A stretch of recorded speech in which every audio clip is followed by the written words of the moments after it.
Okay, guys, welcome to Halacha level 2, advanced Halacha. We started last week speaking about the history of Halacha. Ezrat Hashem, this week we're going to continue doing it. Let's try to get through the whole history of Halacha. Maybe we can start the first Halacha today. Ezrat Hashem. Okay, so recap. Let's recap a little bit last week, then I'll open up my notes and we'll actually get into stuff. So we said last week, Halacha, Jewish law. Where does it come from? When does it start? When does it become binding on the Jewish people? When do we have a covenant with God? Do we actually have to keep halacha? The way we understand it, somewhat related to today, is Mount Sinai. Mount Sinai, God comes down, speaks to us, tells us somewhere between 2 to 10 commandments. Moshe goes up there, comes down with some tablets, comes down with the oral Torah, writes a written Torah. That's Mount Sinai. We spoke last week about Abraham, Yitzchak, Yaakov, Sarah. Were they Jews? Were they not Jews? Halachic Jews, spiritual Jews. Okay, that was all last week. But the binding halacha took place at Mount Sinai. Moshe comes, and somewhere between when he comes down Mount Sinai and the time he dies, he writes down the Chumash, the 5 books of Moses, and is teaching us for 40 years in the desert the oral Torah. And we spoke last week a little bit about why we have an oral Torah. Okay, so let's talk. Okay, what happens after that? So after that, the Jews enter Israel, and Joshua, the prophets, were starting to conquer the land of Israel. And what books of Torah do we have? What happens to Torah at that point? What happens in Israel? Maybe you know. We enter the land of Israel. What starts happening? Adam, what starts happening? We start entering Israel. We start conquering land. We start conquering land. What happens when it comes to Torah right now? Any new Torah happening? I don't think so. So we get some new books being written. We get some new books of Torah happening. We have what's known as the prophets, the Nevi'im, Yoshua, Shmuel, Melachim, where these books start telling you the story of what happens in Israel from when we enter the land of Israel until the destruction of the first temple. Actually, in the Ketuvim, in the writings, it speaks a little bit about coming back and beginning to rebuild the second temple. That's as far as the written Torah goes. Okay, so we have two other. So we have the Chumash, the 5 books of Moses. That's like one section of the Tanakh, of the written Torah. Then we have 2 more sections, the Nevi'im and the Ketuvim. In English, the prophets and the book of the writings. Oz, what are some of the writings?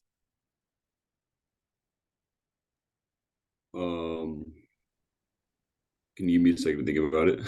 Yeah. I'm a little lost for a second. Anybody Ketuvim. Maybe you know what's in it? Yoni, you know what's in the Ketuvim? One book in the Ketuvim. One book that's in the writings. Zechariah? Oh, Zechariah is going to be the ending prophets. But good. But that's good. That's good though. Psalms or Tehillim. Tehillim would be one of them. Psalms.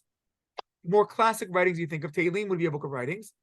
The book of Esther, the scrolls, Esther, Ruth, Shira Shirim, the Song of Songs, Mishlei, Proverbs. Okay. We have prophets. We have writings. Anybody know the difference between those 2 books? Those 2 sections, those 2 categories?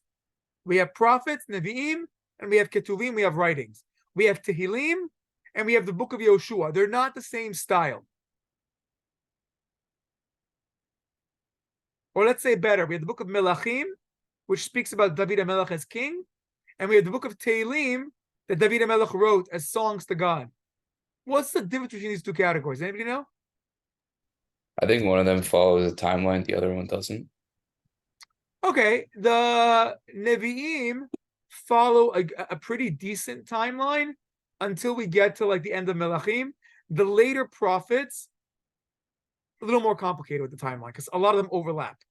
But you're right, there is a little bit more of a timeline, although the last 2 books of the writings is known as Divrei Yamim, the book of days. I don't know how to say it in English, but Divrei Yamim actually is also a history book. It's 2 books of history that go even further than the prophets go. So there actually is over there a little bit of a timeline, but in general, Ketuvim are not as bound by time as much. Different angle. The Navi, the prophets, those are books of what God told our prophets, are the prophecies of God. It's very much top bottom. What God tells us down below, messages. The first books go through the timeline and what God told us along the way. The later book of prophets are the warnings that if we don't step it up big time, we're going to end up in exile. It's going to be really bad for us. So that's like the prophets, but it's God speaking to us. The book of the writings, the Ketuvim, was written, a lot of them at the same time as the prophets. The later prophets and the Ketuvim, a lot of them overlap.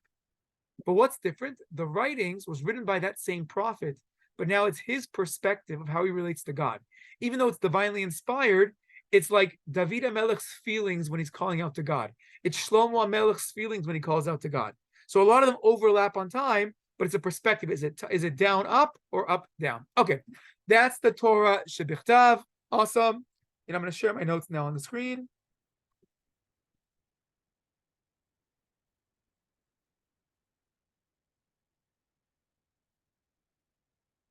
Okay. So we have ourselves our Torah Shebichtav, our Torah Sheba'al Peh. We're discussing the Torah. We're going down in history. It goes down generation to generation. Any questions that are happening, we had ourselves big court systems. First, it's called the Anshe Kesar Gdolah. Then it becomes called the Sanhedrin. But we had these big court systems, and anytime they had questions, they'd ask the court system. They would discuss it. They would come to a conclusion. But we still kept the oral Torah oral. We're not writing things down. You could take personal notes, but we're not writing down major books because the oral Torah is supposed to stay oral. But life got bad. Temples get destroyed. It's not easy over here for the Jewish people. We're being sent into exile once. We're being sent into exile a second time. And it becomes harder and harder to learn. Actually, when the Romans took over, they made laws saying that if we find you learning, we'll kill you. Similar to what happened in communist Russia not too long ago. You try to learn Torah, we will kill you. And therefore, the Torah learning went down. People tried. You know, today we have the custom, we play with the dreidel because it's supposed to remind us of the Maccabees hiding in the caves and while they're learning Torah so nobody would catch them. We know the famous story of Rabbi Akiva being murdered by the Romans in order to teach Torah to the Jewish people. So teaching Torah, learning Torah against a lot, we're forgetting a lot. We get to the year 200. The great rabbi, the great leader of the Jewish people at that time is known as Rabbi Yehuda Nasi, also known as Rabbi. Comes along Rabbi and he says, okay, we got to make a change because we're not going to remember. We just can't keep this oral Torah the way it is. And he writes down the halachot, categorizes, organizes the oral Torah based on simple, terse laws. Short laws, organized by agricultural laws, holiday laws, tort laws, marriage laws, makes it very organized. And we have what's known now as the Mishnah. The Mishnah are laws. Till today, Mishnah, major book that's studied. Major book that's studied till today, especially here in Israel, by kids. Little kids, when they're in yeshiva, one of the first books we're teaching them, we start with the Chumash, but then as they get a little bit older, like my son right now, he's 8 years old, Mishnah becomes the main book that they're reading because it's simple laws. They'll learn the laws of Shabbat this way very nicely, the categories, the bigger picture of it. Until today, even in America, they're learning Mishnah. America in general, though, Canada in general, they don't focus as much on learning information. It's much more about ideas and building your thinking. So you guys, how many of you actually memorized Mishnah when you were kids? A show of hands. Did you actually memorize Mishnayot when you were a kid? Anybody get given candy, like, as a little kid to learn Mishnahs? Huh? Level 2, advanced. Who here went to yeshiva? Some of you guys went to like single gender yeshivas. You guys didn't they didn't try to bribe you with candy as kids to learn Mishnayot? Okay, but I think it's actually a big deal to realize that there are differences in Jewish education in outside of Israel and in Israel, probably because our Hebrew language is a little bit stronger here. So it's our first language, so therefore we will study the actual Mishnah as it is, while in America probably spend more time learning just the language, the letters, and stuff like that. But here in Israel, for kids, they learn the Mishnah, the basic laws. But when you have a very shorthand of basic laws, you get a lot of questions. You get a lot of fights over those laws. And over the next couple hundred years, in the Beit Midrash in Israel, as well as in Babylonia, they're fighting out in the yeshivas. We have yeshivas in Israel, and we have yeshivas in Iraq, in Bavel. And they're fighting it out with each other, and they're getting confused. So around the year 400 in Israel, around the year 500 in Bavel, they start to write down the arguments. They start to clarify the Mishnah. And that's what's known today as the Gemara. And they put the Gemara and the Mishnah together in one book. We call that the Talmud.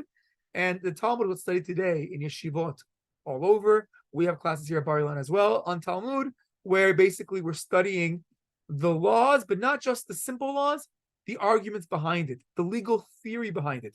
And the Gemara is complicated. It makes your brain work. It makes you think. It builds your logic skills to the point that there's other countries, the famous stories of the Koreans learning Gemara to build their brain, because it goes with a lot of precedents. It goes with a lot of angles. It's going to have philosophy, theology, science, mathematics, but it's complicated. Because in one law dealing with how you plant a vegetable on a Shemitah year, they might start talking about marriage laws, because although the laws are totally different when discussing the rules, they're the same in legal theory. So it's a lot of legal theory. It's known as Gemara. The one that was written in Israel is known as the Yerushalmi. Not studied as much, but since the Daf Yomi became popular, they already have today it's being studied even more with English and French translations. The Yerushalmi Gemara, written in the year around the year 400 in Israel, actually was not written in Yerushalayim. It's not the Jerusalem Talmud. It actually was written more in the Galil area, next to the Tveria area, because Jerusalem was already destroyed by that point. But the main book of Gemara is happening in Bavel, in Babylonia, and in Bavel, they write it around the year 500, and that's the main book that's being studied today. Probably we base it more on that one because it's a later book. The Aramaic was more familiar to us, and probably a lot of our exiles, a lot of us have come from the exile, probably can trace back some of our sources more likely to Bavel. Okay, so that's Bavel. That's the year 500. That's the Gemara. Awesome. Okay. From the year 500 till the early, I would say, let's ballpark it around the 1100s, we have what's known as responsa. And you raise your hand. Who knows what responsa is? Responsa? Anybody know what responsa means? Sam, what's responsa? You would send a letter to a rabbi and he'd respond and give you a ruling. Excellent. Responsa comes from the language of responses. You ask a question to get an answer. Anybody know how to say response? It's a fancy word in English. Anybody know how to say it in Hebrew? It's much simpler in Hebrew. Anybody know? Unmute yourself if you know how to say response in Hebrew. Isn't it just She'elas Utshuvos? She'elot Utshuvot, exactly. Questions and answers, Q&A. In Hebrew, it's called Q&A. She'elot Utshuvot. Show of hands. I actually wanted to get to know a little bit about your backgrounds, guys, because I've noticed people who don't know these things. How many of you had halacha classes growing up? Show of hands. Only 2 of you. Okay, that's interesting. Oh, 3 of you. Okay, 4. Okay, that's still less than half. Okay, interesting. Okay, I thought differently. I thought a little differently. I thought you guys, level 2 advanced, that some of you had slightly more halacha background. Okay, so really important. If I say stuff you've never heard of before, let me know. If I say words you've never heard of before, let me know. But I thought that you'd have heard maybe She'elot Utshuvot is probably a bit more popular at some of your schools, like responsa, literature. Okay, good. So hopefully, Bezat Hashem, this year we're going to learn new things. Hopefully, we're going to learn new things. I also hope you're going to enjoy Rabbi Khan's contemporary halacha class, because that's modern day responsa. That's how do you deal with questions that are happening right now in Israel. I mean, he's dealing with questions right now with the war going on that are some of the scariest and saddest questions you ever have to deal with. But it's a literature that exists until today. But from the year 500 till around the year 1100, what's going on? People are asking questions. Now, Judaism has begun to move around. So Israel was basically destroyed. It was poor. There are some Jews. There's always Jews living in Israel. There was always a presence of Jews living in Israel. It's very important that if anybody in America right now tells you that Jews are colonialists living in Israel, these are Europeans that came to Israel, it's just not true. It's not true. There's always been a Jewish presence in Israel, even after we've been destroyed, but it was small and it was weak. Also, if they call Jews European colonialists, that's definitely not true, because the majority of Jews in Israel actually trace them back to more Sephardic heritage. So it's also a little bit fake bias happening out there on the news a little bit. But okay, we have ourselves a small group of Jews in Israel, but the main pockets of Torah are really in Iraq. But the exile started. And what happens when Jews are in exile? Life's not easy. You start to move around. You start to look for economic communities. So the Jews start moving around. Some are going to go west. They're going to go towards Iraq. They're going to go towards Iran. They're going to go to Yemen, becomes a very popular place. Some good business. Eventually, they're going to open up some coffee trades in Yemen that are going to make the Jewish community quite a bit of money. And Jews start going west. they start going through North Africa. They're going to be going over to Egypt. They're going to go to Tunisia, Morocco. They're going to get up to Spain. They're going to even go more north than that. And it's not sure how they get there from this way or that way, but they're going to start getting to France, to Germany, a little bit to England. Eventually, Jews are going to expand from there. Once they make it in Europe, they're going to then expand to Eastern Europe, to Ukraine, Poland, Russia. That's going to happen hundreds of years later. But right now, people are starting to move. Okay. So let's say you ran away from Israel. Life wasn't good there. And you moved around. The Egypt community was strong for a very long time. But you heard, if you make it to Spain, the Muslims conquer Spain. And when the Muslims, they were in those generations, they were a little bit better to the Jews and the Christians. And the Muslims, they make it to Spain, and there's good business opportunity. You can make some good money. So you are now a Jew, and you move to Castile, to Toledo. You're moving to Spain. And you're one of the first communities, the early communities. It's now, let's say it's like the year 800, 900 in Spain. This is before the golden age of the Rambam, where you have the big thinkers. There's nobody like Maimonides there in Spain. There's probably no rabbis in most cities. Maybe if you're lucky, you'll be able to pay some young rabbi to move there. But there's no big Talmid Chacham. There's no big Torah scholar living in Spain. So if you're in Spain right now, Avi, if you're in Spain right now, it's the year 900.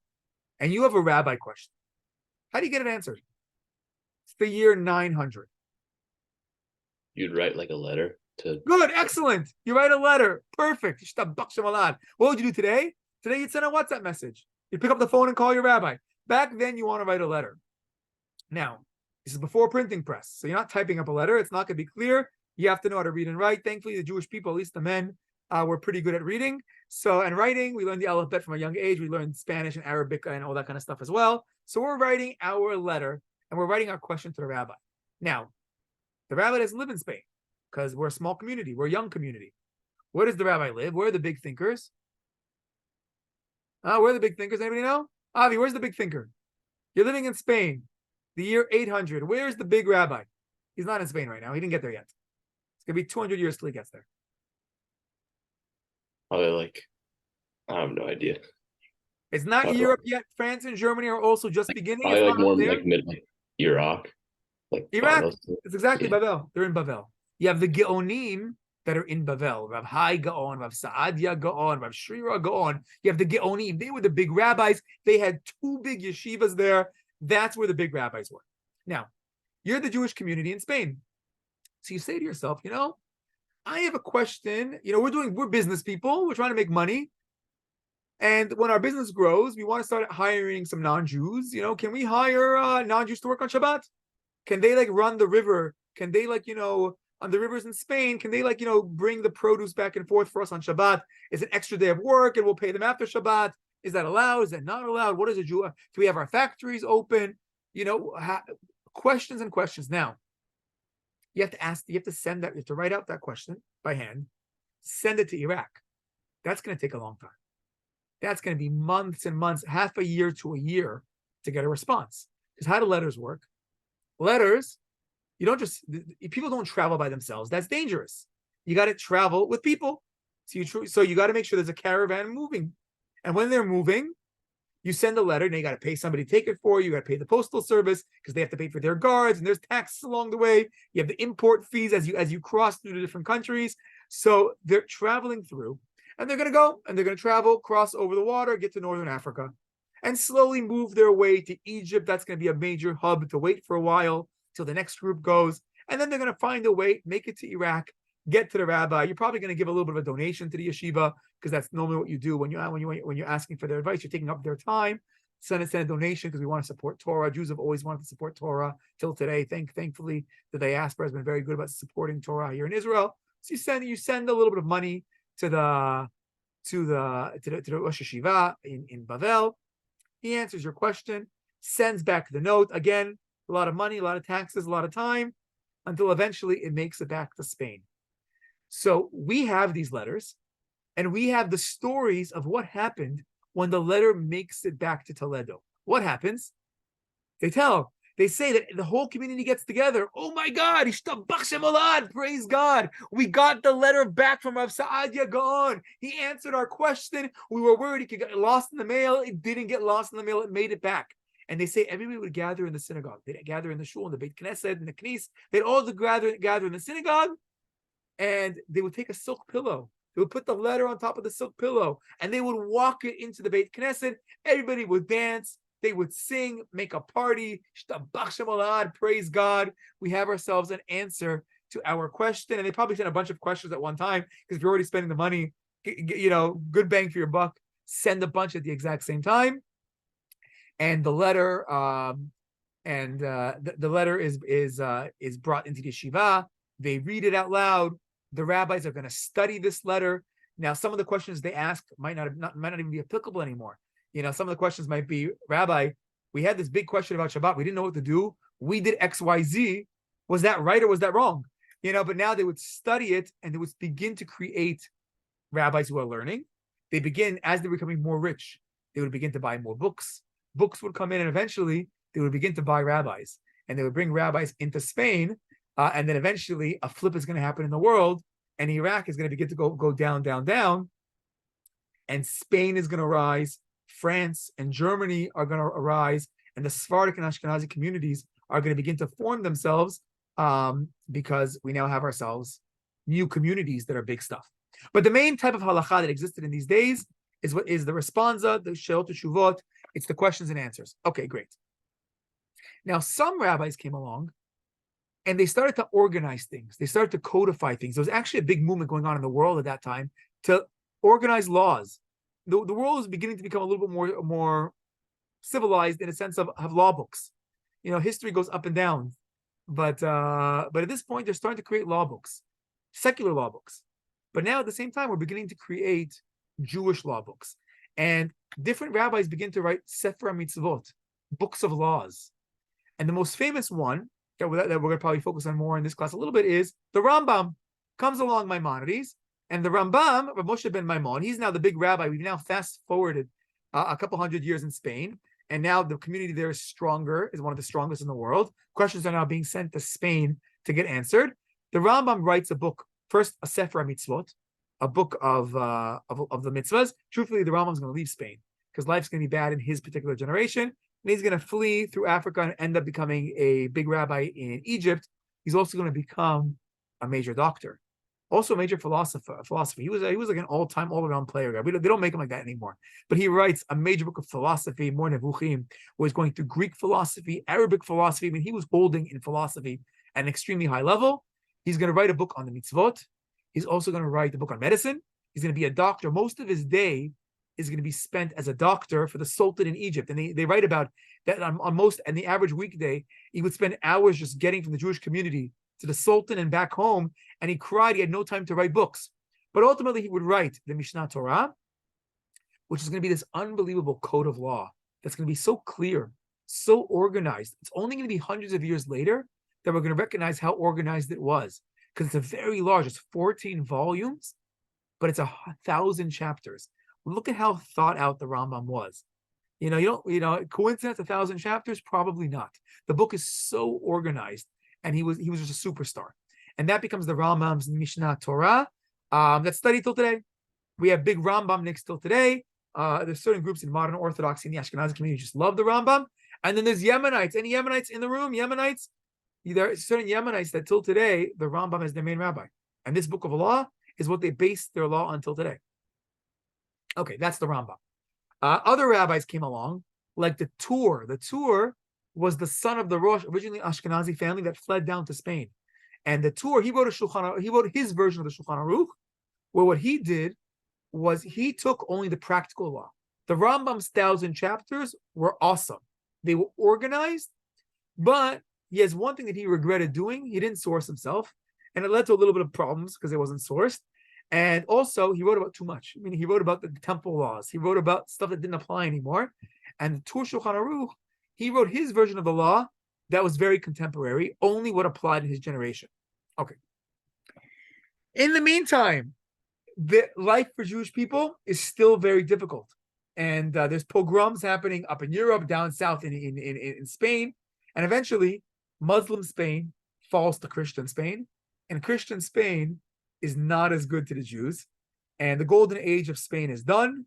And now it gets difficult. And eventually, 1492, the Jews are kicked out of Spain. They are refugees, and they're fleeing everywhere. They're fleeing up to Ashkenaz. They're fleeing to Greece.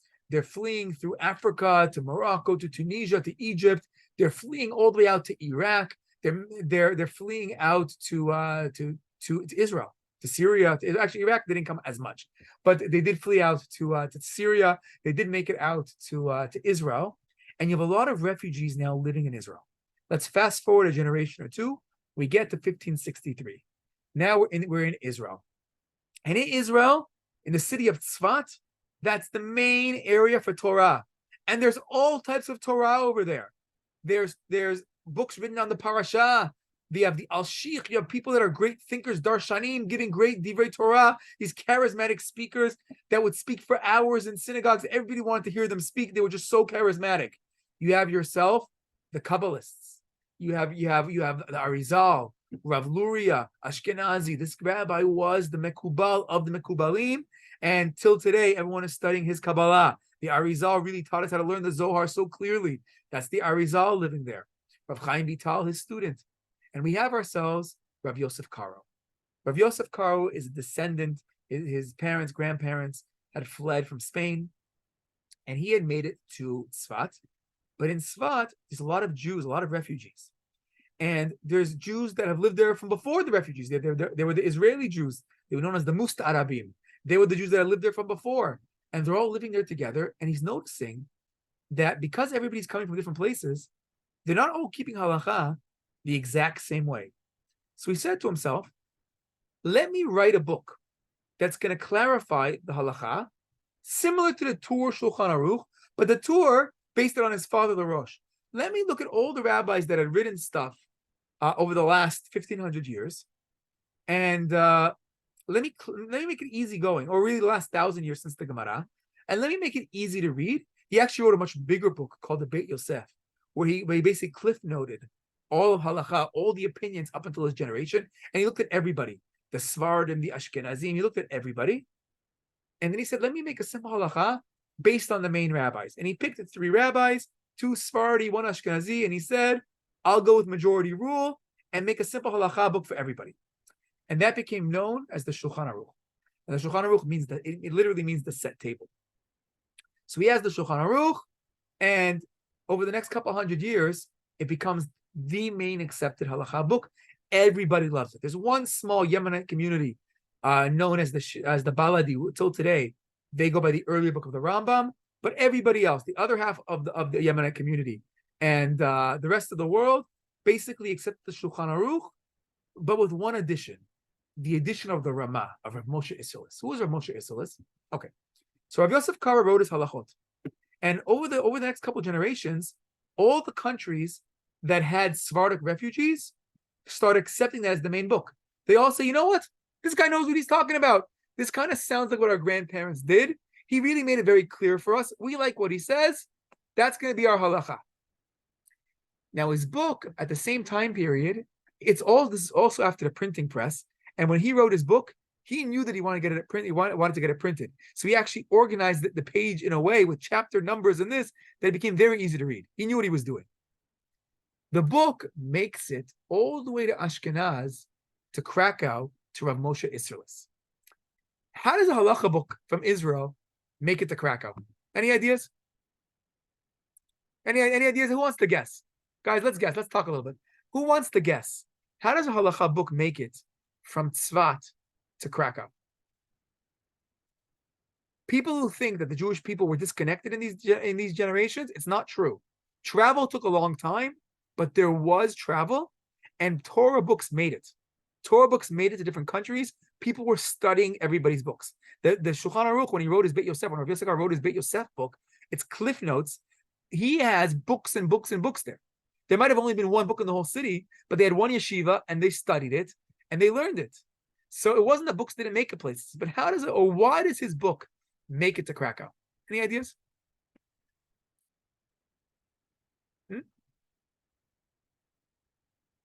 No ideas?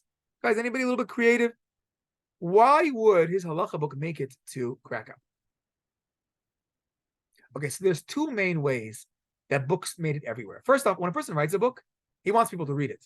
So there's a certain level of marketing that's taking place, and he wants to market. He wants to get it places. Now, how did they write books in the old days? So in his generation already, 1500s, the printing press, it's brand new. It's a new technology, but he understood the technology, and he's getting it ready for the printing press. Now, in general, when you're writing books back then, if you're living in the Muslim countries, a little bit easier. But if you're living in Christian countries, it's much harder to get things published because the Christian censors are watching everything. They want to make sure that nobody's writing anything that's against their governments, that's against their Christianity. And they actually found Jews who had converted to Christianity to read any book that's being written by a Jew is being read by a former Jew to make sure there's nothing in there that's anti-Christianity. So how would they do that? So the Christians said, okay, you got to come to Italy, and we have a publishing house here in Milan or in Venice. We have a couple publishing houses, not that many, and you got to come here and you got to publish your book. So the rabbi would go there. He had to raise a little bit of money, go because it would cost money. You have to pay people a lot of the editors and all these things. He'd go there and he'd sit there for like 6 months until his book was being published. At the same time, who else is there? Other rabbis that want to publish their book, and they would share books with each other, and they would start reading each other's stuff. And that's one way how knowledge, information got mixed. Another way is through merchants, business people. You know, if you're living in Yemen and you have a good coffee company and making a lot of money off your coffee, what happens when you get rich? You start sending your kids to private school. You start going to universities or the pre-universities, whatever existed in those days back then, and you want to educate your kids. And you want to educate your kids about being Jewish too. You want to be a knowledgeable Jew. You know, why are your parents paying for you to get a Jewish education? Because they want you to be knowledgeable Jews. They care about your Judaism. So they would buy books. They would buy rabbis. They would buy educators to teach their kids. And they would share books. The other main way that books made it places was for fundraisers. In the land of Israel, people were always poor. It was only about 20 years ago when we became the startup nation that for the first time Israel began to stand on its 2 feet. Are we there yet? I'm not sure. You know, from the last 20 years was the first time where we could say that, you know, we didn't rely on foreign money. You know, my parents, your grandparents' generation, they would tell you about how you needed the big uncle in America to support Israel in the 1950s and 60s and 70s. Today, things have changed. Israel has become a major economic power here. And with our startup nation stuff, with all the computers and the apps, we've actually become very successful. Now, the truth is, this war is going to be a big test because for the first time I can remember, these donations that are coming in for America to help the war effort, to help the people here, and we're not sure where it's going to go and how much we're going to need, but hopefully we're going to be able to pick up ourselves right now, but it's scary. So first I want to thank all of you who are supporting Israel right now, so your parents, your grandparents, your communities, because we really appreciate it. It's very, very special. And it's been the way of Israel for a very long time to look to the diaspora Jews who are doing the business, who are out there making the money, to send it back. We've had 20 years where we're getting stronger. Are we there? I think this war is going to show us right now how strong we actually are and how much we're just dreaming that we're that strong financially. But in those days, 1500s, people in Israel are poor, poor, poor. And for the next 450 years, they're going to be very poor in Israel. And they're going to send fundraisers to help for the poor people, to help for the, actually, cool idea. I think 17 or 18, I'm not sure the exact time, but I probably think in the 1800s, Chabad sent their first emissaries to Israel. And like in the 1800s, they set up Kol El Chabad, which raises money and does chesed until today in Israel. And it predates the Lubavitch Rebbe in America. And that it's like a much older, very Israeli organization with like tradition over here. Because that was one of the early fundraisers here in Israel that would go all over the world to raise money. So a fundraiser, okay. Who here wants to go into business? Business? Okay, Joe, let me ask you a question. You are working for you're a fundraiser. That's part of business. You are a fundraiser for Israel. You come into Toronto. The Toronto community right now has sent a lot of money in the last week to Israel. They know how to donate money. You just landed in Toronto. How do you raise money? Hey, Joe? You go and meet with people and you advertise to them and you go and explain. meet people. How do you meet people? You go to certain events. Which Meet- events? Where are you going to go to? You're going to go to like the local church? No, you can go to the shuls. You go to the shuls. In the old days, the communities were everything the Jews had.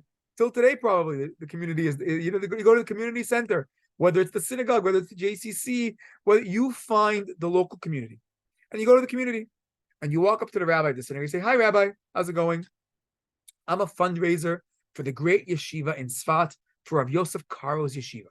You walk into Krakow in 1570, and you walk up to the rabbi of the shul. The rabbi of the shul in Krakow is Rav Moshe Isserles. His synagogue stands until today. Last year on our trip to Poland, we prayed in that synagogue. You walk up to the Ramaz, sit at the Ramah in the synagogue. He's sitting in the front chair. "Hi, Rabbi. I came from Israel. I'm raising money. Is there anybody in your community who has some money who wants to support Israel?" And the rabbi says, wait. First off, of course, I have a rabbi fund. Here's a little bit of money from our shul. But also, if you go to Yitzchak over there and you go to Yankel over there, those guys, they love Israel. They will fund anything in Israel. Go speak to them. They'll help you out. So what do you do to the rabbi? You say, "Rabbi, thank you so much. And you know what? As a token of our appreciation, here's a book from our rabbi in Israel, the Shulchan Aruch." And you go to the rich person. "Hi, rich person. Thank you so much for donating. Here's a present, a book from our rabbi in Israel." Okay. The Ramah, Rav Moshe Isserles, a big Talmid Chacham, the big rabbi in Krakow, he reads the Shulchan Aruch. He goes, "Oh my God, this book, unbelievable, because I'm writing a very similar book." So in an act of great humility, unbelievable act, the Ramah puts aside his book, stops writing it, and instead of writing a book that's going to compete with the Shulchan Aruch, he writes a book that's going to add to the Shulchan Aruch. Because he looked at the book, he said, "You know what? I like what he did over here. He made a simple law for everybody. But what did he say? He's going to take the three main rabbis from before him, and he's going to go 2 out of 3, go majority rule. He's missing a lot of Ashkenazi rabbis. And the custom here in Krakow, it's a little bit different. Where he comes from, they put the meat right next to the fire. Well, where we come from, we first cover it up with tinfoil. We do things a little differently here. And there was an argument on how to light Hanukkah candles. Does everybody light? Or does only one person light? And when you read the Rambam from Spain, he writes one way. You read Tosfot, it's actually an interesting halacha we're going to learn. That's a little bit complicated of what actually happened in history. But they do things a little bit differently. It's not the exact way. There was an argument on how to understand the Gemara, and the Sephardic rabbis went one way, and our rabbis went a different way. So he says here in Ashkenaz, we do things. So instead of writing his own book, he wrote notes. He wrote notes on the Shulchan Aruch where he felt that the Ashkenazi halacha was different. And he called his notes the mapah, the tablecloth. The book is called Shulchan Aruch, the set table. And he wrote the notes, the tablecloth on top of it. And now in one book, you have everybody's halacha. So on the one hand, he did something that's so unified. Because except for that small group of Rambam people, we now have a whole Jewish people that until today, if you want to be a rabbi today, the main book you're going to study is the Shulchan Aruch. We have one book that has everybody's laws in one book. Unbelievable. That's in that act of humility of getting rid of his original book, he probably made his book the most famous ever. But on the flip side, he did something else. He solidified Sephardic versus Ashkenazi. Because until that point, you had yourself just laws were being written based on the city you were living in. And who's to say, part of why Rav Yosef Karo wrote his book is because the Sephardic Jew coming from Spain did things one way, and the Moroccan did things one way, and the Syrian Jew did things a different way. So even amongst Sephardic Jewry or Arabic Jewry or Middle Eastern Jewry, there were different customs. So all of a sudden, everybody's reading this book. It's printed on the printing press. It's clear to understand. And now they're saying, "Oh, what's Sephardic halacha? Oh, my father wasn't that learned, but that book told me that this is Sephardic halacha. And that book also told me this is Ashkenazi halacha."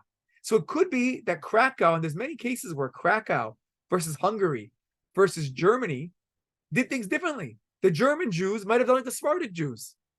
But because we had an easy to read book that said Ashkenazi halacha versus Sephardic halacha, this concretized, it made it clear, it codified Sephardic Jewry and Ashkenazi Jewry.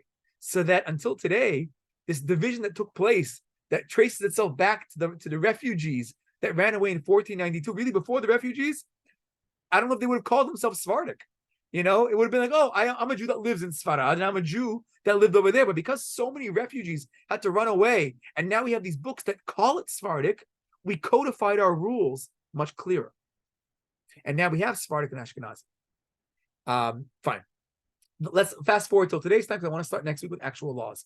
So let's fast forward from 1500 until today. Two main things happened in Halacha. Number one, people wrote more responsa, more question and answers for the modern day questions. More books are being written, thousands of books of responsa. The other thing that was happening was people were writing notes, commentaries on the Shulchan Aruch. The Ashkenazim wrote the Mishnah Brura, which became one of the more famous commentaries, and some other smaller books like Shulchan Aruch Harav that the Chabadnikim love, the Aruch HaShulchan, a couple of other books were written to modernize Halacha, which were all important in their own way, until today's time, where today's time we have a new phenomenon that's really because it's so cheap to print books nowadays. So the new thing nowadays is guidebooks, where both in Hebrew, English, Spanish, French, Russian, every language possible, they're writing guidebooks on every topic. They'll take any topic in Jewish law, like for example, kippah. We're going to talk for one class about wearing a kippah. What is the halacha? Where did it come from? It's not written in the Torah. It's really based off of customs that people did. So, but today I have in my house a 2-volume, 500-page book on kippot, because they're going to go every little detail and every little nuance is going to take place. It's fascinating where we've come to. And then the most modern day approach of halacha is social media, WhatsApp questions, website questions, which has opened up questions to everybody in the world, not just people who are willing to go up to a rabbi, and it's made it anonymous, which means today you could ask questions about anything and nobody's embarrassed anymore. So this new genre is existing right now of social media halacha, and it's being published in books now, even of modern day questions, that halacha is so much more alive today, and it's so much more accessible today to everybody, because there's no more boundaries. Who could write a question? It doesn't cost money anymore, and it's not embarrassing anymore. Be anonymous. You could ask about anything. There's also throughout history one more big trend. So we have ourselves times when we try to unify halacha. The founding of the state of Israel has done a lot to unify halacha, because while we said that Sephardic Ashkenazi kind of exists, but if you're Moroccan, Iraqi, Syrian, there are different customs. But when you came to Israel, many rabbis today have tried to make one Sephardic Israeli halacha. And if you're Ashkenazi from Hungary, from Lithuania, from Poland, do you really do things differently? There are some Yeki, some German Jews in New York that still want to be different, We wear talits from bar mitzvah. But for the most part, Ashkenazi Jewry today, post-Holocaust, has become a lot more unified. It's because the differences today that have developed are different differences. It's differences between Hasidim versus non-Hasidim, versus between Orthodox and non-Orthodox, modern Orthodox versus ultra-Orthodox. And the biggest difference that I think is developing today are Israeli halacha versus American halacha. Because the two big centers of halacha today are really in Israel and in America. You have a little bit in South America, a little bit in Canada, a little bit in France, maybe England, a little bit, but not so much. The big two centers today are coming out of America, primarily New York, maybe a little bit Baltimore, that, and all throughout Israel, and that's developing in very different ways. And we're going to get to halachot today, modern day halachot, where you're going to see American custom will be X, while Israeli custom will be Y.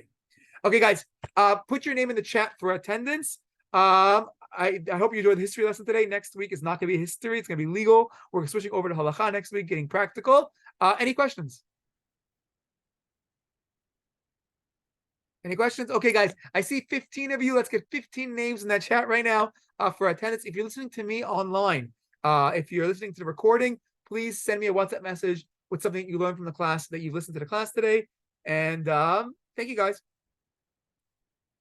Thank you, Rabbi. Thank you. Rabbi.